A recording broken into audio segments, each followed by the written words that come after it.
I am Kayla Ali, and welcome back to the Ali Perspective. Now, if you guys have been watching, like I know you have been, then you guys know that this past week we had our second round quarterfinals of the college football playoffs. And out of those 4 games, I successfully predicted 3 out of the 4 games. I did think that Georgia was going to beat Notre Dame, but Notre Dame beat Georgia. And I honestly think that was partially because of the new quarterback that Georgia had to play because Carson Beck was injured. But nonetheless, that was a good game. I thought all the games were good games for the most part. And this coming in the semifinals, we have Penn State versus Notre Dame, and then we have Texas versus Ohio State. Now, the Penn State Notre Dame game. Both these teams, when you look at them statistically, especially when it comes to running the ball in defense, they match up pretty evenly. I think this game is going to come down to which offense can air the ball out a little bit more consistently than the other, because everything else seems to match up really well in with these two teams. They're coached very similar, hard nosed, grit. Penn State has always been a good football team. It's just Penn State can't beat the Ohio States and the Michigans. Um, those two teams always seem to get them. Even though this year it was Oregon, Ohio State that beat Penn State. But excuse me for saying so many times, guys. I'm gonna fix that. But anyway, I think that's going to be a good game. I think those are two teams that are evenly matched. I think they're both set up very similar in terms of good defense, defense that can turn the ball over. Excuse me, guys. Sorry about that.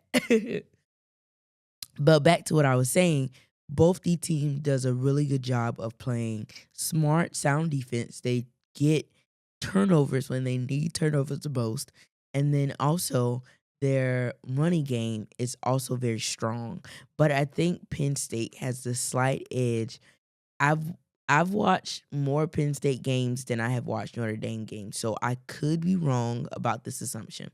But I think Drew Aller is a better quarterback than Notre Dame. And I think he will be able to throw the ball a little bit more consistently and get bigger plays than Notre Dame, which will come in handy. And I think that will be the reason why Penn State wins the game and they go on to the national championship. Then the next one, Texas versus Ohio State. This one is very interesting to me in terms of I was not impressed with Texas and how they played against Arizona State. And now I've watched 2 Arizona State games all year. I've watched about 5 Texas games. So I was a little bit more familiar with Texas than I was with Arizona State. Arizona State really should have won that game. The way they were able to come back, their defense after going down 14-0 in like 90 seconds, once their defense settled in, Texas wasn't able to get a lot offensively. Texas defense actually kept them in the game because if Texas defense would have broken sooner, I 100% believe that Arizona State would have won that game. They were just a little bit more grittier in the end of that game than Texas was. Out of the 4 semifinal teams, Texas least impressed me in their quarterfinal win. I thought very much so they should have lost that game. But they end up winning. So that's here nor there. Ohio State looked really, really good. And I hate to say that because I'm not the biggest Ohio State fan. Even though I lived in Ohio for 2 years, and I'm mad I didn't get a chance to go to the Ohio State game. But anyway, Ohio State looked really, really good. Jeremiah Smith is a freak athlete. He is fast. He can run routes. He is strong. He can pinpoint the ball. I mean, the guy is an all-around talent. And I think he is already, but he's going to be the next great Ohio State wide receiver. And I think he's going to be the next Ohio State wide. And I know they got Mbuka, but I think Jeremiah Smith is going to be the next Ohio State wide receiver that once he makes it to the NFL actually makes a name for himself. And I know people call Ohio State wide receiver U, but if you really look at the numbers, it's definitely LSU right now. But anyway, out of Texas and Ohio State, I think it's going to be Ohio State. I think Ohio State is going to win that game just based on how they have played in the opening round, the quarterfinal round. Um, they look good defensively. They look good offensively. I mean, they are just clicking on all cylinders. Um, I did think that maybe Oregon could have edged out Ohio State, but it's really hard to beat a team twice in 1 year.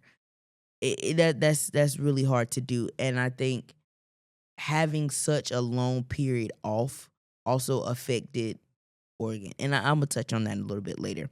But like I said, I think Ohio State is going to edge Texas, which is going to make it an all-around Big Ten college football championship between Ohio State and Penn State. And if that's the case, I already think I know who's going to win the national championship, but I'll save that for next episode. So you got to watch this episode, and then you got to watch next episode to see who I pick as our national championship. And I know I made a pick prior, but that pick didn't win. So, okay, we're going to get another pick. I think the Notre Dame and Penn State game is going to be close, and I think Ohio State will win by at least 10 against Texas. Now, what I was saying earlier is every team that earned a bye in the college football playoff, all 4 teams lost. They had almost exactly a month or just a little over a month to prepare, and that was too much time off. And it took each team about like Boise State was kind of in it fairly sooner than the other 3 teams. The other 3 teams, it took them about a quarter to kind of get in the groove of things. It took the quarterbacks a little bit longer to find a rhythm. It took the defense a little bit longer to make plays. Arizona State and Boise State, they were a little bit different. They came out hotter than the other 2. But I think that extra week of rest while another team just demolished another team, and they're already in rhythm, and it's like they're in mid-season form where you're going back to having a month possibly plus off. You're going to be rusty, and if that team is on their A game, they're going to go out to huge leads, or it's going to take them way sooner to settle into the game than your team. So I think it will be beneficial for coaches to see this, and I think you're going to see where a lot of teams are not going to want that first round bye, especially if this is only our first year doing the college football playoff in this format. So it's going to be hard to tell. We only have one sample size. But if next year, if the same thing happens, I think we're going to see in that third year coaches not really wanting that extra week off if teams are getting in rhythm sooner and having that week prior. And I saw this earlier when South Carolina State played Jackson State in the Celebration Bowl. Jackson State had played for the SWAC championship the week before, and SC State had a little over 3 weeks off, and they were completely discombobulated. They did not look like the same team that played in the regular season and went 9-3, won the MEAC. That extra time off sometimes messes up a team's flow and momentum. So it's going to be really interesting to see how coaches navigate that in the future. Because like I said, it was the first year, so a lot of coaches didn't know what to expect. But I think that's going to be a key point and a driving force going forward in the college football playoff. So now that we're done with college, I'm done with talking about college football for now. I am super excited for tomorrow night's game, and I'm glad each team gets a day.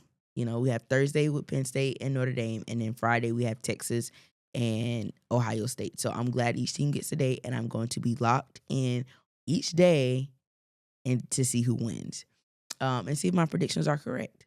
Now moving on to the NFL. We are kicking off Wild Card Weekend, and it's going to start Saturday. Saturday, we're going to have two games. We got the Chargers and the Texans, and I think that this might be controversial, but I think the Chargers are going to beat the Texans in Houston. The Chargers look a little bit better to me than the Houston Texans right now. The Houston Texans they can't seem to find a consistent groove in the game. CJ Stroud gets hot at certain moments and then he's cold. Like, he hasn't been consistently hot like how he was his rookie year. The sophomore slump is a very real thing, and I think he is experiencing that. But the Texans will have home field advantage, and this is Harbaugh's first playoff game back in the NFL, so that's always going to be interesting to see. But I think that in the quarterback comparison with Herbert and CJ Stroud at this moment, I think Herbert will be able to get the job done and get the playoff win against the Houston Texans. Next, we have the Steelers and the Ravens. The Steelers have lost 4 straight. They don't look anywhere near how they looked when before they went on the 4-3. Before they went 0-4, excuse me. But even though that schedule was tough, they were very much winnable games. But George Pickens being out, that messed them up. The defense just giving up wide open plays. They could have easily beat Cincinnati, but Russell Wilson decided to drop his head and get tackled in play instead of running out of bounds, which cost them about 15 seconds left in the game, which completely messed them up because they could have easily walked. They could have walked off. I trust Chris Boswell enough to kick at least a 56-yard field goal and win the game for them, which would have had them playing in Houston instead of going to Baltimore. I mean, you have Lamar Jackson, who just accounted for over 40 touchdowns, passed for 4,000, and then rushed for over 900 yards. And they just beat the brakes off the Steelers, 2 weeks ago? They look like the better team at the moment. So I think I'm going to give it to the Baltimore Ravens to beat the Steelers in the AFC wild card. And then I think the Steelers are going to have to go back to the drawing board about the quarterback situation.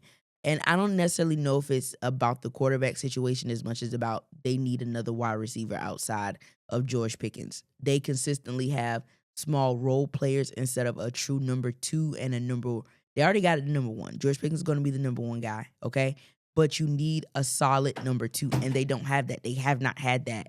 So I think this offseason they really need to find out who that is and pay some money to get that person.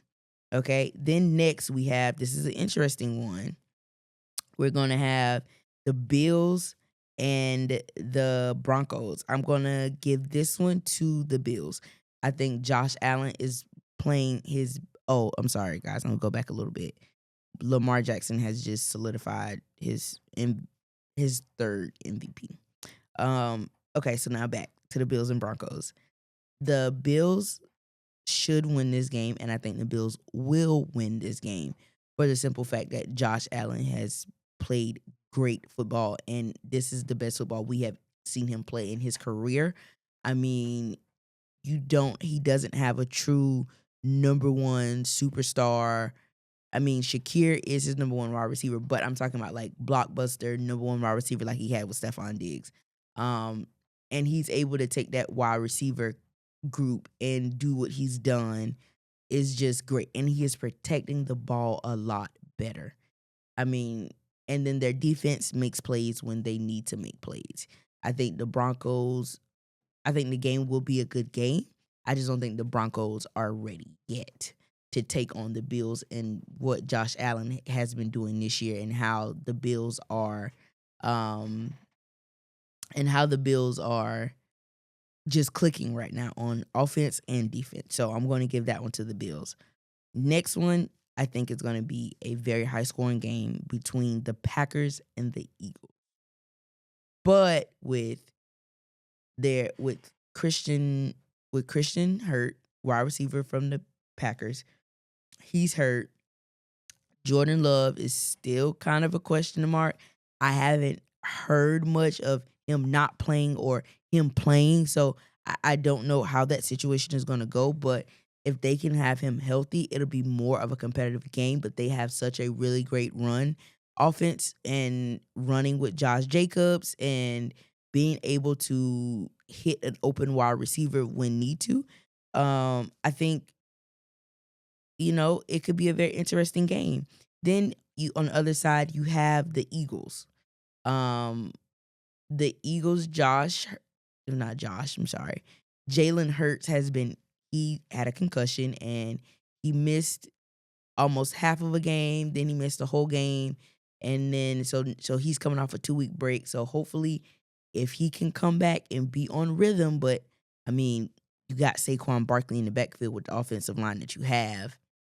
Mm, and they've had the number one defense so far since they went on a 9-game winning streak before losing. I'm going to give it to the Eagles to beat the Packers. Yeah, I'm going to go with that one. And then for the finale on Sunday, we have the Commanders and the Buccaneers. So you have a rookie quarterback and Jaden Daniels versus Baker Mayfield. Baker Mayfield has pretty much been one of the hottest quarterbacks in the NFL in these last closing weeks.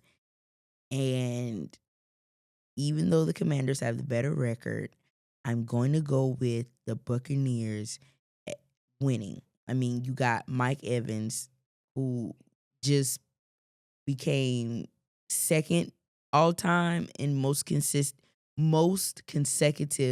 1,000-yard seasons with 11. He's 3 off of Randy Moss all time. And Bucky Irving, the rookie running back, he is very talented. Their offensive line seems to always be able to get him big enough holes when they need him to make a big play the most. And their defense has kind of been clicking a little bit more in the last 3 to 4 weeks of the season. But I think Baker Mayfield, with his experience and have been in the playoffs, I mean, and winning with the Browns, I think that he's going to have that edge, and the Buccaneers are going to beat the Washington Commanders. Then finally, Monday, they have the Vikings versus the Rams. This is going to be a very, very interesting game. On paper, the Vikings should easily win. Okay? They have the better defense. They have well, not necessarily better quarterback, but they have the better team, okay? Then you have the Rams. The Rams, I don't know what it is, but the last 3 years, they start the season off every year slow as heck, and then they finally click. And that is a team a firm believer in you don't want to see in the playoffs when they finally click. Kind of like how if the Bengals would have been able to get in, no one will want to play the Bengals, okay? I think that's what the Rams are, because when you have Puka Nacua, Cooper Rush healthy, Cooper Kupp healthy, and Matthew Stafford able to hit them consistently. And then, I mean, they have studs on defense, especially in Jared Verse, who if probably is going to win Rookie of the Year, which I believe he was going to win at the beginning of the season, and Quentin Mitchell for the Eagles, he has a strong case too. He just don't have the INTs. But Jared Verse is a stud on defense. Their defense has been better. The secondary has been better. They were plagued by a lot of injuries, but over time, the players who are stepped in, they've got more comfortable. They've been able to read things a little bit better. So I think I'm going to go with the Rams upsetting the Vikings on that one. I think the Rams are going to have the edge. I think Matthew Stafford is going to have a great game. I think Puka Nacua is going to have a big game for them. So yeah, those are my NFL picks. And next week we'll see if I was right or if I was wrong. Or we'll see how good my percentage has been. But I'm very excited. We're going to have 5 straight days of football, competitive football, high stakes football. And I could not be more excited starting tomorrow night. You've got mail. You Yes. have a couple of questions from your email Oh, bag. okay. I didn't know that. Thanks for telling me. Yes, this is your producer here, and every now and then we get some emails. So we want to address some emails. We want to get your thoughts Okay. on these. What's the Yes. most compelling matchup for the NFL weekend to you? I think the most compelling is going to be the Steelers and the Ravens. And the reason why I say the Steelers and the Ravens is because for the Steelers, a lot is on the line. Because if they don't win that game, then you're shopping for new quarterbacks. Even though you had 2 quarterbacks who were technically better than the quarterbacks you had in the room last year, you still end the season the same record. So are you what do you need to address now?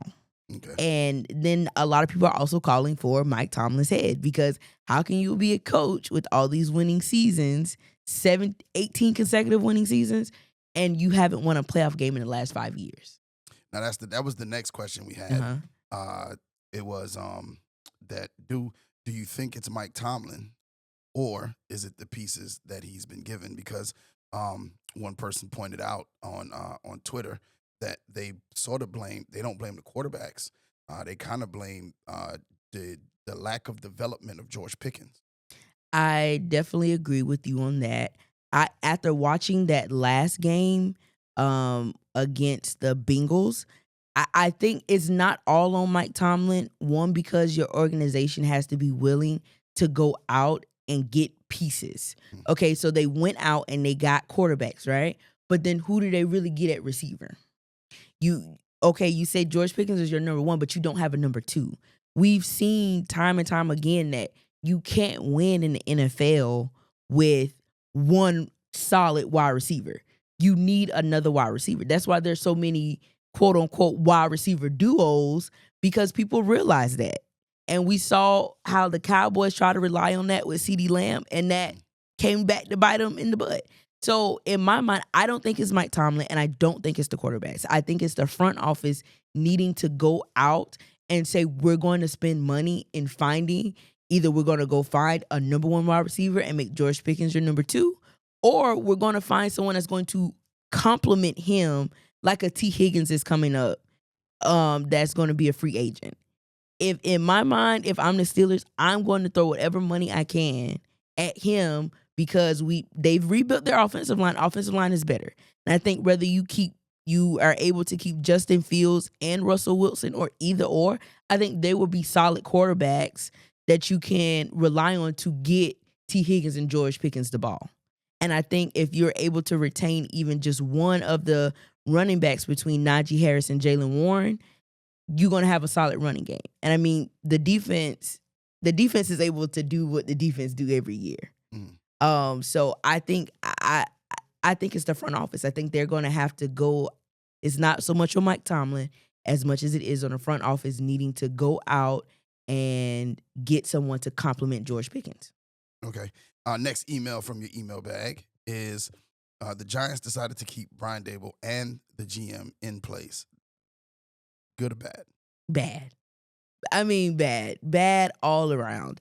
I mean, this guy, what Brian Dable was able to take the Giants to the playoffs his first year, and then nothing after that. I mean, you decide to let Barkley go as the GM. I mean, we all watched that Hard Knocks He episode. decided to pay Daniel Jones rather than Saquon Barkley. Decided to play Daniel only the Jones. Rushing record, only the rushing leader. Only the rushing leader, and who could have easily broken the rushing record if they would have decided to play him. Yeah. So no, not a good move, especially when we're seeing head coaches who only had a year get fired. And you giving this guy, he's coming up on his 4th year? Yeah. And it seems like everything's getting worse. No. I think even if you don't get rid of the GM, you get rid of the coach, because there's clearly something culturally wrong with them. Okay. Last question out your email bag. Your thoughts as a woman in sports journalism. What are your thoughts on Angel Reese and the backlash she's getting that caused her to shut down her social media? I think that people have to stop. We don't see half of this with male athletes. Okay. And in my mind, she's not doing anything different from any other male athlete that we've seen.